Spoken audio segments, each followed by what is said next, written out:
Bismillahirrahmanirrahim. Assalamualaikum warahmatullahi wabarakatuh. Selamat datang di mata kuliah Riset Teknologi Informasi. Hari ini kita masuk ke pertemuan pertama terkait mata kuliah ini, di mana di pertemuan pertama ini kita akan membahas tentang perkenalan dan kontrak kuliah.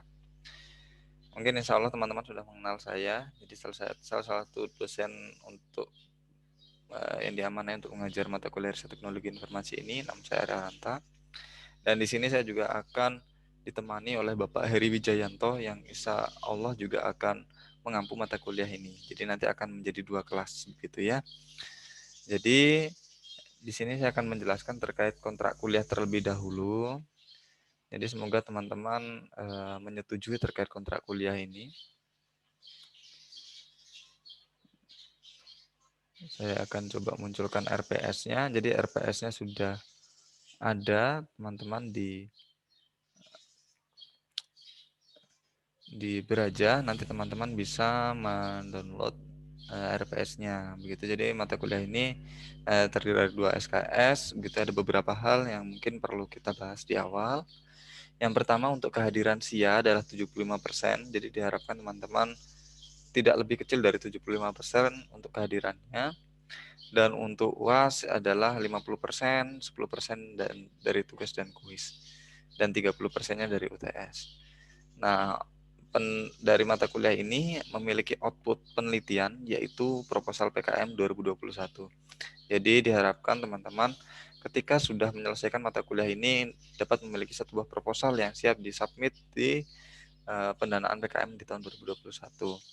Pertemuan kita terdiri dari 14 pertemuan, dimulai dari pengantar riset teknologi informasi, konsep teknologi informasi, kerangka penelitian, perumusan masalah, metode penelitian dalam bidang teknologi informasi, lalu ada kuis dan UTS, lalu ada penelitian kualitatif dan kuantitatif, skala pengukuran, akurasi data penelitian dalam bidang teknologi informasi, statistik dan analisis data.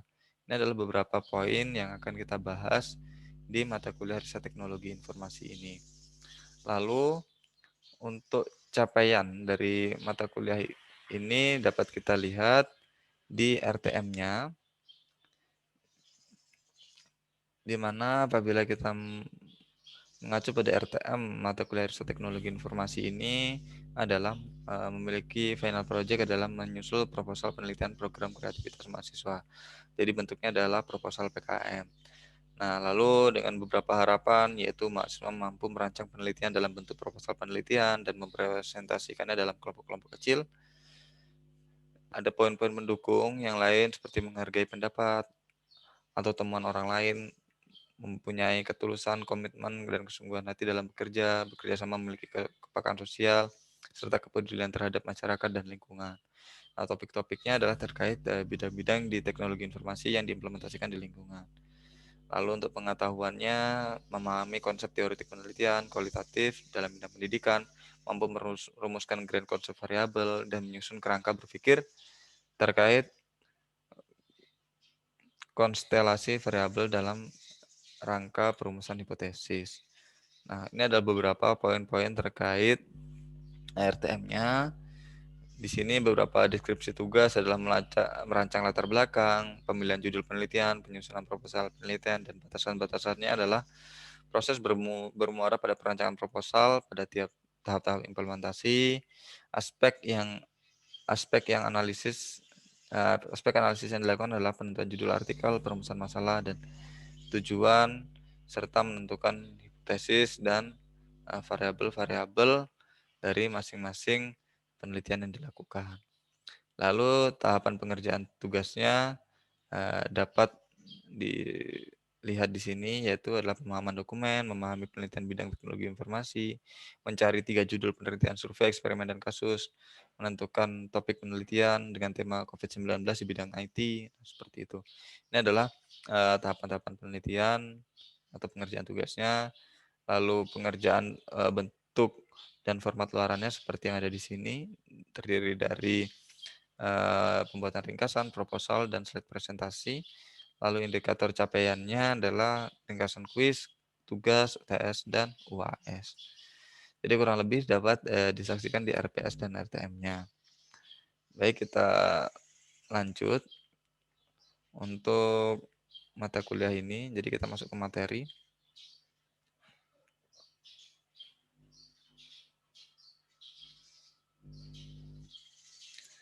Nah, jadi kalau di materi ini kita mulai dari apa itu penelitian. Jadi penelitian di sini dikatakan adalah riset atau penelitian adalah sebuah upaya untuk menemukan, mengembangkan dan menguji sebuah kebenaran dalam sebuah ilmu pengetahuan dengan menggunakan metode-metode ilmiah. Nah, di sini dapat disimpulkan juga sebagai rangkaian ilmiah untuk menciptakan solusi dari sebuah masalah. Jadi dalam sebuah penentuan riset penelitian di bidang IT yang nanti teman-teman akan implementasikan benar-benar di TA 1 dan TA 2-nya, maka di sini kita harus mengetahui tujuan penelitian itu seperti apa. Kalau di sini tujuan penelitian itu lebih kepada menemukan, mengembangkan dan menguji. Eksploratif, development dan verifikatif. Jadi kalau kita melakukan penelitian itu tidak terlepas dari tiga hal ini. Kalau menemukan ini berarti belum pernah dilakukan orang lain, kita menemukannya. Kalau mengembangkan itu lebih ke penelitian yang sudah ada, kita kembangkan metodenya untuk mendapatkan hasil yang lebih baik. Lalu ada untuk menguji. Menguji ini terkait dari penelitian yang sudah dilakukan, kita coba melakukan pengujian atau melakukan perbandingan dua penelitian untuk diuji. Manakah yang lebih baik atau diverifikasi. Dalam sebuah kriteria penelitian, umumnya itu memiliki tiga hal. Yang pertama adalah memiliki hipotesis, yang kedua adanya masalah yang akan diselesaikan, dan yang ketiga dilakukan dengan menerapkan proses. Nah, jadi kalau kriteria mendasar dari sebuah penelitian adalah memiliki hipotesis dan adanya masalah yang akan diselesaikan. Nah, ini adalah hal mendasar. Lalu untuk tahapannya itu dipecah menjadi beberapa kegiatan, yaitu memiliki rencana yang spesifik, urutannya itu terjelas akan melakukan tahapan-tahapannya seperti apa, lalu melakukan pengumpulan data. Jadi di bidang teknologi informasi ini kita erat kaitannya dengan pengumpulan data, gitu ya. Entah itu data dalam bentuk file Excel atau data dalam bentuk file-file yang lain. Tergantung jenis penelitian yang akan dilakukan.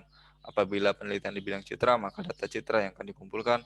Apabila penelitian yang dilakukan dalam bidang analisis data, bisa dalam data file bentuk Excel seperti data penjualan, data grafik yang lainnya.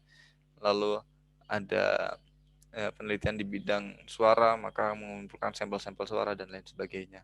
Lalu melakukan analisa terkait data yang sudah dimiliki. Ini biasanya masuk ke kategori clustering, pengelompokan, forecasting, atau memprediksi sebuah data yang sudah dimiliki atau melakukan proses analisa. Lalu yang berikutnya adalah pengujian. Setelah data dikumpulkan dan dilakukan analisa, dilakukan pengujian dari metode yang telah diterapkan. Apakah metode yang digunakan sesuai atau dapat menyelesaikan sebuah permasalahan atau tidak. Terakhir adalah penyimpulan.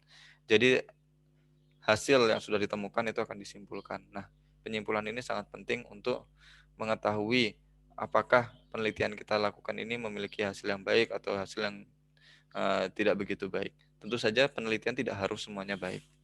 Apabila kita melakukan penelitian dan mendapatkan hasil yang tidak baik, selama kita melakukannya dengan kaidah-kaidah yang benar, itulah penelitian.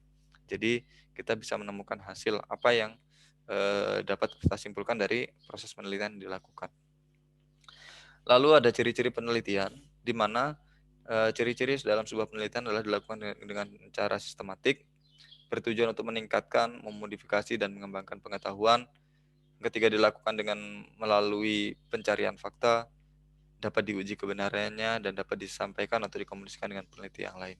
Nah, ini adalah beberapa ciri-ciri penelitian, di mana penelitian-penelitian yang baik harus memiliki ciri-ciri berikut, gitu. Terutama di poin kelima, yang dapat dikomunikasikan dengan penelitian yang lain, sehingga penelitian yang dilakukan itu bisa dikembangkan lagi. Begitu. Ini adalah hal-hal yang harus dimiliki dalam sebuah penelitian yang baik. Nah, berikutnya adalah kriteria metode ilmiah. Nah, metode ilmiah ini dilakukan untuk menyelesaikan sebuah permasalahan. Dan kriterianya dari metode ilmiah adalah berdasarkan fakta, bebas dari prasangka, mengungkapkan prinsip analisis, menggunakan hipotesis, dan menggunakan ukuran yang objektif. Nah, jadi ini adalah kriteria-kriteria dalam sebuah metode penelitian yang dilakukan. Berikutnya adalah kriteria penulisan dokumen ilmiah. Dalam proses penulisan, jadi ketika kita sudah melakukan sebuah penelitian, kita harus mendokumentasikannya dalam bentuk penulisan dokumen ilmiah, di mana tujuan dari penulisan dokumen ilmiah ini adalah memberikan sebuah informasi atau menyajikan sebuah informasi yang dilakukan dari sebuah penelitian. Di sini dari tujuannya adalah argumentatif, jadi kita menyampaikan sebuah argumen di sana, lalu menjelaskan dengan pendekatan yang problematik, jadi kita menjelaskan permasalahan yang kita selesaikan ini seperti apa. Lalu tulisannya adalah tulisan yang rasional atau dapat mudah dimengerti, kontennya kredibel secara akademik, jadi konten-konten yang kita pilih itu adalah konten-konten yang sesuai dengan kaidah akademik. Lalu strukturnya koheren, terorganisasi dengan baik sesuai dengan prinsip logis. Gayanya adalah kohesi, berhubungan dengan jelas antara ide yang disampaikan. Untuk bahasanya adalah tata bahasa yang baik dan benar, kita biasa menggunakan bahasa yang baku. Lalu rujukan mengikuti standar tertentu seperti IEEE dan lain sebagainya. Nah, ini adalah beberapa hal yang biasanya kita lakukan. Dan terakhir adalah syaratnya adalah reproducible, metode dapat diikuti dan diulangi oleh penelitian yang lain. Jadi ini dapat dikembangkan atau dapat dipelajari oleh peneliti-peneliti yang lain. Ini adalah kriteria dalam menulis dokumen ilmiah. Nah, dalam penulisan dokumen ilmiah itu biasanya disajikan dalam bentuk jurnal atau conference. Nah, untuk jurnal ini adalah sebuah publikasi ilmiah yang berisi kumpulan artikel hasil penelitian yang terbit secara berkala. Jadi ini pun sudah disampaikan ya. Apabila teman-teman berkuliah di Teknik Informatika, program studi Teknik Informatika Universitas Mataram, di tempat kita ini, teman-teman nanti akan diminta untuk menulis jurnal. Lalu apa sih itu jurnal gitu ya? Dikatakan di sini adalah jurnal adalah sebuah publikasi ilmiah yang berisi kumpulan artikel hasil penelitian yang terbit secara berkala gitu ya. Lalu istilah teknis dalam proses publikasi jurnal ini ada yang namanya reviewer, ada editor, ada co-author, author dan lain-lain sebagainya. Nah, jadi kalau jurnal itu nanti ada yang namanya reviewer. Reviewer ini yang berfungsi atau bekerja untuk melakukan review terhadap artikel kita. Jadi reviewer dalam sebuah jurnal ini biasanya terdiri dari 2 orang, 3 orang dan seterusnya, tergantung jenis jurnal-jurnal yang teman-teman pilih. Nah, reviewer ini seperti apa pekerjaannya? Jadi reviewer ini pada umumnya adalah akademisi. Akademisi lebih ke bapak atau ibu dosen gitu ya. Kalau di jurnal nasional itu bapak ibu dosen yang menjadi reviewer. Nah, ketika kita mensubmit jurnal kita, maka jurnal kita akan dianalisis oleh reviewer apakah jurnal ini layak atau tidak layak. Lalu setelah reviewer ada yang namanya editor. Jadi kalau reviewer tadi adalah melakukan analisis pengecekan metode yang digunakan tepat atau tidak, datanya baik atau tidak, hasilnya baik atau tidak, kelayakan jurnalnya baik atau tidak, editor ini adalah lebih ke teknisnya. Jadi template-nya sudah sesuai atau belum, penomoran gambarnya sudah sesuai apa belum. Lalu penulisan daftar pustakanya sudah sesuai apa belum, tata bahasanya sudah baik atau belum. Nah, ini adalah editor. Lalu ada co-author dan author. Ini adalah penulisnya. Jadi teman-teman ketika menulis jurnal dan teman-teman menjadi penulis pertama itu dikatakan sebagai co-author atau corresponding author.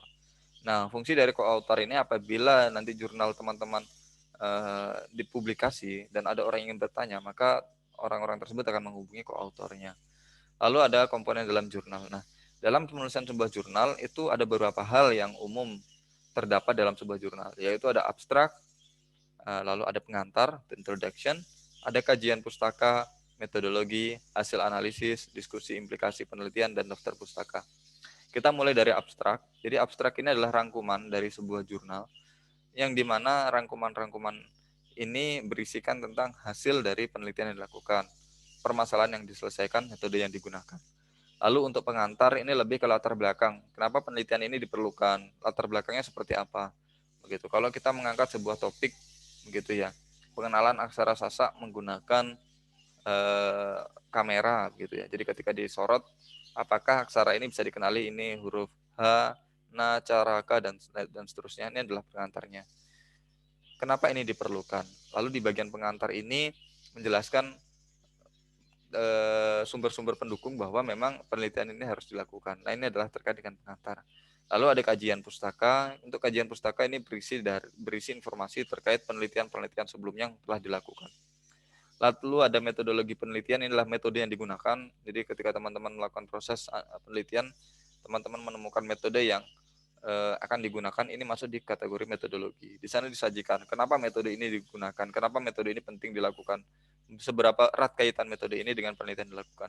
Lalu berikutnya adalah hasil analisis. Ini lebih ke bagaimana metode ini dijalankan terhadap data atau permasalahan yang gunakan sebagai data uji. Nah, hasilnya seperti apa? Maka di sana disampaikan. Lalu ada diskusi ini terkait dengan proses pemaparan apa yang terjadi selama proses penelitian, apa yang membuat penelitian ini kurang baik dalam tingkat akurasi atau memiliki kelemahan. Nah, ini dalam sesi diskusi. Dan terakhir adalah daftar pustaka. Daftar pustaka ini berisikan referensi-referensi yang teman-teman gunakan selama menulis jurnal penelitian ini. Kategori jurnal kalau kita lihat itu juga bervariasi ya, dengan tingkat kesulitan yang masing-masing begitu ya. Jadi kenapa dikatakan tingkat kesulitan? Jadi semakin tinggi kategori jurnal ini maka dia akan semakin tinggi spesifikasinya. Yang paling pertama adalah jurnal internasional berreputasi. Nah, ini kita mengenalnya sebagai jurnal internasional yang menggunakan istilah Q ya, Q1, Q2 dan Q3. Nah, seperti itu. Ini adalah jurnal internasional bereputasi. Lalu ada jurnal internasional saja. Ini biasanya jurnal yang memiliki indeks Scopus. Gitu ya. Nanti teman-teman akan memahami apa itu Scopus. Lalu jurnal nasional terakreditasi SINTA. Nah, ini yang dalam negeri ya. Jadi di Indonesia itu ada jurnal yang dikumpulkan oleh pemerintah, yaitu jurnal ini diakreditasi. Akreditasinya namanya SINTA. Nah, SINTA ini mulai dari SINTA 6 sampai dengan SINTA 1. Semakin tinggi sebuah jurnal, maka nilai SINTA-nya akan semakin kecil. SINTA 6 itu yang paling bawah untuk kategori SINTA. SINTA 5, 4, 3, 2, dan yang paling tinggi adalah SINTA 1. Dan yang terakhir adalah Jurnal Nasional ber-ISSN. Jadi jurnal nasional itu ada dua, ada yang terakreditasi SINTA dan ada juga yang hanya ber-ISSN saja. Nah, yang paling bawah yang umumnya digunakan untuk skripsi teman-teman itu adalah Jurnal Nasional ber-ISSN. Namun tidak menutup kemungkinan apabila teman-teman bisa menulis hingga mendapatkan SINTA 1 atau jurnal terakreditasi SINTA, itu akan sangat baik untuk penelitian teman-teman atau untuk skripsi teman-teman. Nah, berikut setelah tadi kita mengetahui tentang penelitian itu seperti apa, lalu ini ada kategori yang bukan merupakan penelitian. Jadi kalau teman-teman hanya mengumpulkan data, itu berarti bukan penelitian. Atau hanya mengumpulkan informasi juga bukan penelitian. Mengumpulkan fakta bukan penelitian. Dan jawaban yang berupa pernyataan, ya dan tidak, ini juga bukan penelitian. Jadi kalau penelitian lebih ke bagaimana kita menyelesaikan sebuah permasalahan dengan pendekatan-pendekatan tertentu. Jadi kalau hanya mengumpulkan data, informasi, atau fakta itu tidak. Dan jawaban yang dihasilkan berupa ya atau tidak dalam bentuk survei ini juga bukan penelitian. Nah, umumnya kalau kita berbicara bidang penelitian itu ada 3 output yang sering kita dengar istilahnya, yaitu yang pertama adalah skripsi, yang kedua ada tesis, dan yang ketiga ada disertasi. Lalu apa sih perbedaan dari tingkat kedalaman dari sebuah luaran penelitian ini? Yang pertama, untuk karakteristik, skripsi memiliki kadar keilmuan yang berdasar pada penerapan hukum positif atau konsep yang sudah mapan. Ini biasanya bisa diartikan skripsi itu lebih ke implementasi sebuah metode. Jadi ada metode yang sudah jadi, kita lakukan penerapan terhadap sebuah permasalahan yang kita hadapi. Nah, ini adalah lebih ke skripsi. Lalu kalau di tesis adalah penelitian orisinal yang disajikan secara kritikal dan logikal terhadap teori yang ada. Nah, ini lebih ke proses analisis ya. Jadi kalau untuk tesis ini penelitian orisinal yang disajikan secara kritikal dan logikal. Lalu disertasi adalah penelitian dengan kadar orisinalitas tinggi dan berisikan pengembangan teori baru pada bidang ilmu. Nah, ini adalah disertasi. Jadi semakin tinggi itu akan semakin mendasar penelitiannya dan semakin mendalam. Dan terutama di tingkat orisinalitasnya. Lalu ruang lingkupnya untuk skripsi sempit dan dangkal. Kalau tesis lebih ke luas dan agak mendalam. Yang disertasi adalah spesifik tapi dengan kajian yang komprehensif dan mendalam. Lalu intensitas kegiatan untuk skripsi kecil, tesis besar, dan disertasi sangat besar. Ini terkait dengan kegiatannya, tahapan-tahapannya dalam proses pengerjaannya. Lalu bobot isi hasil penelitian, kalau skripsi adalah deskriptif dan praktis. Kalau tesis itu deskriptif, analitik, dan lebih ke arah teoritis. Dan kalau disertasi adalah menawarkan teori alternatif untuk sebuah pemberbaharuan. Lalu pertanggungjawabannya untuk skripsi deklaratif dan sangat bergantung pada variabel yang lain. Untuk tesis semi otoritatif dan semi otonom, masih tergantung dengan variabel lain, dan disertasi otoritatif, independen, dan otonom. Nah, ini adalah beberapa perbedaan antara skripsi, tesis, dan disertasi. Ketiga penelitian tersebut, ketiga output dari skripsi, tesis, dan disertasi tersebut tidak lepas dengan jurnal. Nah, seperti jurnal tadi ya, mulai dari jurnal internasional akreditasi sampai dengan jurnal nasional ber-ISSN saja. Nah, semakin tinggi maka semakin berkualitas dari penelitian yang dilakukan. Nah, begitu. Jadi kalau di sini di mana kita bisa melihat contoh jurnal gitu ya. Kalau kita di program studi teknik informatika kita memiliki jurnal, yaitu yang pertama adalah JTK. Teman-teman silahkan searching di Google-nya, di search engine-nya di sana. Jurnal JTK adalah salah satu jurnal yang kita miliki. Ini adalah kategori jurnal yang ber-ISSN saja, jadi belum terakreditasi SINTA. Nah, ini nanti teman-teman bisa mendownload penelitian-penelitian yang telah dilakukan di sana. Gitu ya. Jadi kalau kepingin nyari referensi untuk TA itu di mana, teman-teman bisa mengunjungi jurnal PSTI yaitu di JTK. Lalu ada namanya jurnal kita juga, namanya adalah Jekosin di program studi teknik informatika. Ini adalah jurnal kita yang sudah diakreditasi. Untuk Sintanya adalah Sinta 3 gitu ya. Jadi di sini lebih tinggi. Untuk apa namanya, proses reviewernya akan lebih ketat di sini, sehingga akan kualitasnya juga lebih baik yang di Jekosin. Gitu. Kurang lebih seperti itu teman-teman untuk materi kita hari ini. Semoga teman-teman mendapatkan manfaat. Kita ada kuis, silahkan dikerjakan. Kuisnya ada di Brajah dalam bentuk Google Form, silahkan dikerjakan. Semoga hasilnya terbaik. Nah, kurang lebih seperti itu materi kita hari ini. Wassalamualaikum warahmatullahi wabarakatuh.